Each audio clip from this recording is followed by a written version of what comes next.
All right there. So this is one of those videos that would suffer from too much overworking. I haven't written any notes, I haven't considered it thoroughly because I want to give you a kind of raw freshness which I think lends itself to the subject matter. So I've mentioned in another video that I have fallen in love, and of course I have, because I always do it. And without doubt it's obsession. Just pure unadulterated obsession, because healthy people don't fall in love with a sex worker they've banged a couple of times. I do. I have many times. You know, I used to joke that I can walk down the road and see a hot girl, and by the end of the road, even though in passing I gave her a smile and she looked horrified, by the end of the road I've planned the marriage. I can picture the house we're living in and our little kids running around and our little white picket fence and our, our absolutely perfect future. But yet that does happen. It's a joke because it's funny, and it's funny because people identify with it, this kind of mad sort of immediacy of obsession. And to me, women I use them like I use drugs. You know, my addiction to drugs is much the same as my addiction to women. I'll use them to get away from myself. They're like medicine. A sense of kind of a lacking of inner peace, feeling unwell in myself. I can distract myself from that with substances, with women. Some people do it with food. Some people do it with a lack of food. Some people do it with porn. Some people do it with shopping. As humans, we are prone to medicating through repetitive and obsessive behaviours. It gives us something to focus on, and believe me, the madness of this, and I mean madness, and you know how we define insanity as doing the same thing again and again and expecting a different result. I've always done this. I can remember being four fucking years old. Odette Openshaw. Now I hesitate to describe her as a beautiful woman because she too was 4 years old, and that brings problems with it. But at the time, oh my days, I was in love. Excuse me, I've just come back from the market, so I've done the old hot to cold, so I'm sweating and all orifice are dripping. Too much. But Odette Openshaw, I bought her this little, with my 50 pence pocket money, I bought her this little white teddy bear. And I just held it for days, all weekend. And a weekend to a 4-year-old is eternity. And when I finally got to give it to her, an explosion, a fantasy, a portal through which my true self could enter and my fantasy self could evolve. And yet my fantasy self has far from evolved. Because 42 years later, I'm doing the same thing. I'm obsessed with this girl. I call it love because it appears much the same. Superficially, it's the same aesthetics. In many ways, it is the same thing. There are just certain boundaries, limits and timescales which are not observed in obsession. Because it's not about love. Love is about the other person. Obsession is all about me. That's the key difference. And I'm still doing it. You know, the amount of times I have fallen head over heels in love with someone who I barely know. And more importantly, who I barely like. And that's shocking. And unluckily, I'm pretty good at pulling girls. Rarely fail. There's a couple, but rarely fail, which doesn't help an obsessive in love or a man in love with obsession. Because then you get your prize and you don't want them. You don't like them. You certainly don't love them. Because now they're there. Now they've agreed. Now it's been achieved. Now the chase is over. The fury has settled. The fires are out. I've said jokingly before, and again I say it jokingly because it bears a certain amount of truth. The moment I'm in a supermarket arguing about pasta, that relationship's over. Emotionally immature. You know, the honeymoon period of a relationship is all wonderful and lovely, and that that lovely little chuckle she's got. 6 months down the line, you're going to hear that and go, oh, for fuck's sake, shut it with that ridiculous noise. But emotionally mature people, they work through that, and they look at building strong, meaningful, long-lasting, significant relationships. The emotionally immature, the addicted, the obsessive, the self-harmer, we'll come to that, wishes to remain in that honeymoon period, doesn't want it to stop, doesn't want to make the adult commitment to an other person's needs and desires, is looking for fantasy, is looking to be outside of themselves. And an obsession just takes you out. And the real madness of this is when that obsession is confused with love. At the moment at the moment it comes together, at the moment you've achieved your goal, at the moment ding, you've hit bullseye, it becomes the opposite. It now becomes about that person, and that person is going to shine a light on you, and by you I mean me, and the opposite is achieved. Because now I'm not avoiding myself, now I'm not allowed to step out of myself, now I'm not medicating with distraction, the distraction of excitement, of passion, of lust. No, it's just me and her, strangers. And although 2 weeks ago I wrote her a 16 stanza love poem, and although I've bought her gifts and diamonds, well, flowers, now I don't even want to give her my time. And I am brought straight back to myself. And I feel hatred for myself because I've prostituted myself.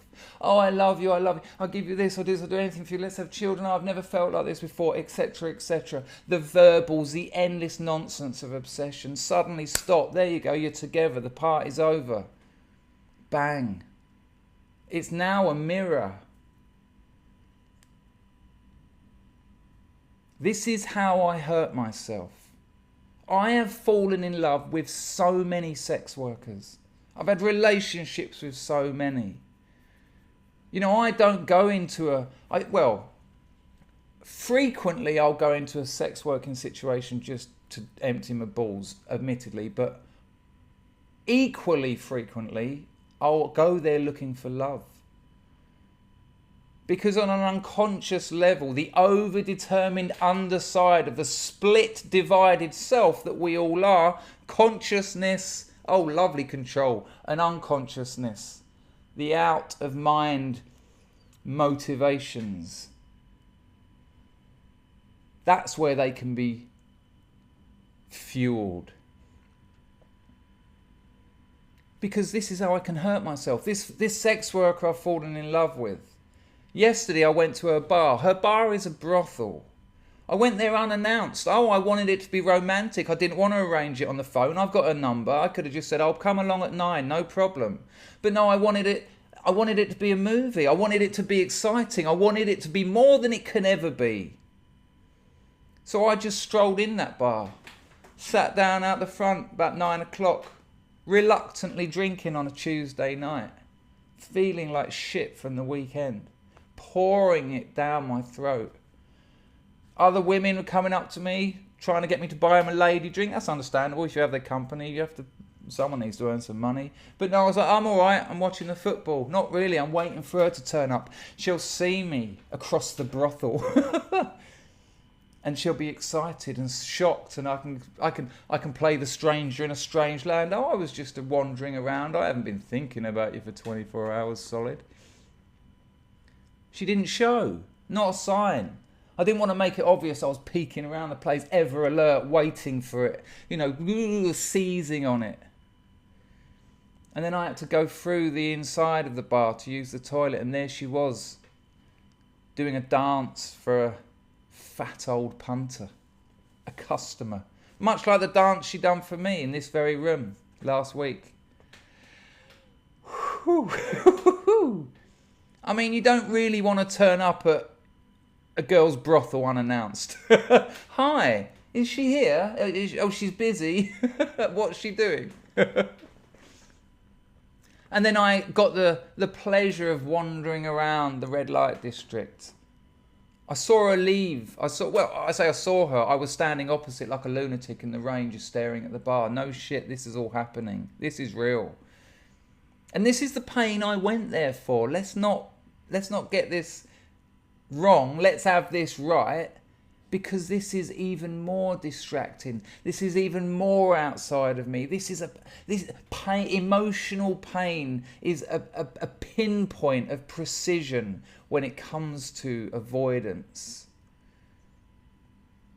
It's like a darker dream, and believe me, we hide better in nightmares than we do our desires. I saw her leave with him, and the walk home, every step of the way, I recalled the fact she was on her back having sex with this sweaty old man.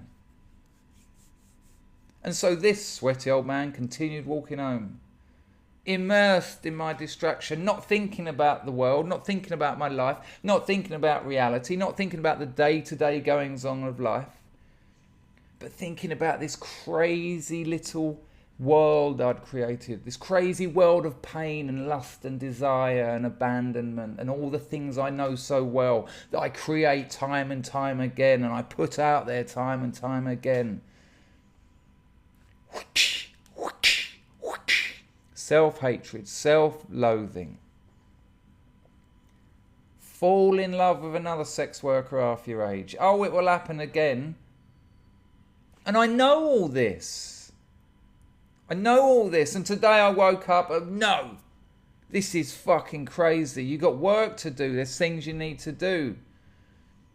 Videos to make, people to talk to, a life to lead. Fuck all that. Delete the number from my phone. Didn't do that. Got to 3 o'clock in the afternoon, texted her. Are you working tonight? Oh, and now phase 2 begins, because you see the thing is, I do not expect her to stop working. There's a procedure for that. If you get on with a girl, you can hire them out of their job. You pay them their month's money. And she's an angel. Don't get me wrong. Although this is all about, obviously, obsession and distraction and self-medication and all those things. And there's a what's the word? It's also very real. She is without doubt an absolute beauty. I showed a picture of her on a live stream the other day, and I was asking people what they thought, and it was 9.5 out of 10, 10 out of 10, 9 out of 10. You know, she, without doubt, beautiful skin like silk, giggling, pretty, gorgeous little dream of a filly. But the reality is, I'd have to rent her away from work. It's about $900 a month. I haven't got that money. The reality is I cannot move this forward. Can't do it. Probably knew that. Almost certainly knew it unconsciously. Once my unconscious had put all those pieces into place. Right, you're obsessed with her. She's gorgeous. She's available occasionally for a few quid. And you can't afford to actually take her on as a long-term proposition. Whisked it all up in my mind and went, yep, there's your standard recipe for pain. Oh, and I've eaten that gruel daily since. And I'm going to meet her tonight.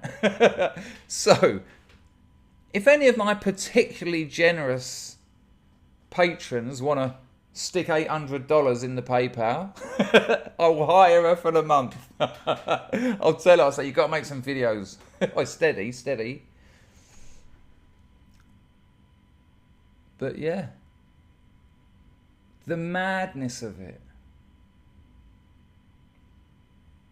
I've said it before, a psychotherapist said to me about 20 years ago, if I put you in a room full of 30 women, within 2 minutes you'll be chatting up the one that's going to do you the most damage. Emotionally unavailable women is my history. Can't imagine where it comes from, Mum.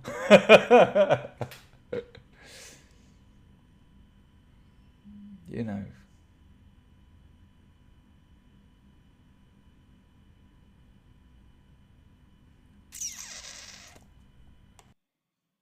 Thanks for watching.